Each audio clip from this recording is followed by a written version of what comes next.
Bollywood actor Govinda एक जमाने में फिल्म इंडस्ट्री के सुपरस्टार हुआ करते थे। उनकी फिल्मों का उनके फैंस को इंतजार रहता था। हालांकि विवादों से भी उनका रिश्ता काफी गहरा था। लेकिन आज उनके पास फिल्में तो नहीं है, लेकिन विवादों से आज भी उनका चोली दामन का नाता है।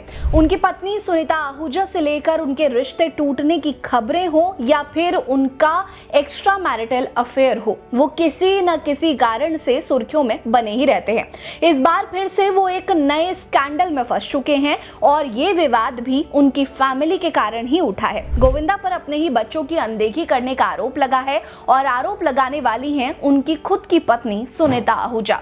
वहीं अपनी फैमिली और वाइफ के साथ होने वाले टॉर्चर को लेकर पहली बार गोविंदा ने खुलकर मीडिया के सामने अपना दर्द बयां किया है। उन्होंने साफ कहा कि उनकी कोई वैल्यू ही नहीं है, वो पूरी तरह से फेल हो चुके हैं। गोविंदा की बात सुनकर उनके फैंस काफी हैरान हैं। ये सफल हीरो और खुशहाल शादीशुदा जिंदगी जीने वाले गोविंदा आखिर क्यों बता रहे हैं अपने आप को फेलियर, जानेंगे इस वीडियो में। नमस्कार, मेरा नाम है रीटा, आप नेटड्रिक एंटरटेनमेंट देख रहे हैं।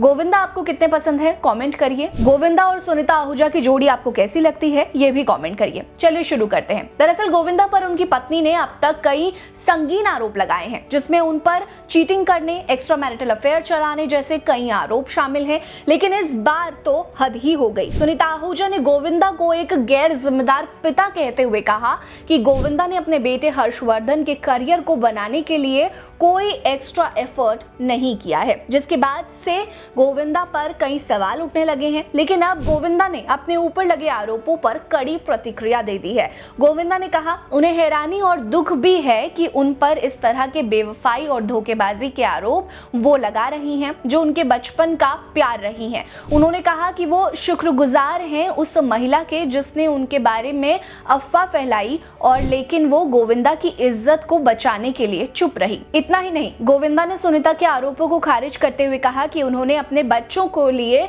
क्या किया है वो जानते हैं। उन्होंने बताया कि उन्होंने ही साजिद नाडियाडवाला से हर्षवर्धन को गाइड करने के लिए रिक्वेस्ट किया था ताकि फिल्म मेकिंग के अलग अलग पहलू वो जान सके और सीख सके। हर्षवर्धन फिल्म मेकिंग करना चाहते थे तो मैंने उन्हें राह दिखाई। अपने बच्चों की सुरक्षा के लिए मैंने राजनीति छोड़ दी क्योंकि मैं किसी भी द्वेष का हिस्सा नहीं बनना चाहता था। मेरा इतना लंबा करियर रहा लेकिन मैंने कभी किसी से बदतमीजी नहीं की, किसी को गलत निगाहों से नहीं देखा, किसी को भी कभी परेशान नहीं किया, बल्कि मैं हमेशा उन कलाकारों, निर्देशकों, निर्माताओं का शुक्रगुजार रहा जिनके साथ मेरी फिल्में चली।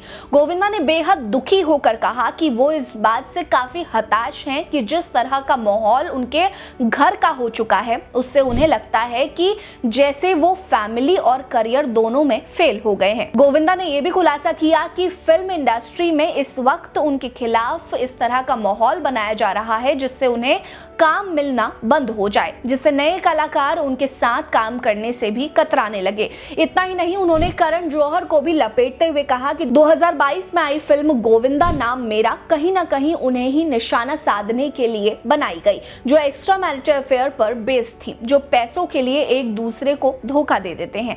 ये केवल उन्हें बदनाम करने की साजिश ही है। उन्होंने बिना नाम लिए कहा कि कुछ लोग हैं इंडस्ट्री में जो उन्हें साइडलाइन करना चाहते हैं, इसलिए जानबूझकर ऐसी अफवाहें उड़ाई जा रही हैं ताकि उन्हें बाहर किया जा सके, जिसमें कहीं ना कहीं उनका परिवार भी ऐसे ही लोगों के साथ दे रहा है। इसलिए उन्हें लगता है कि वो एक फेलियर है। गोविंदा के इन खुलासों के बाद आपको क्या लगता है?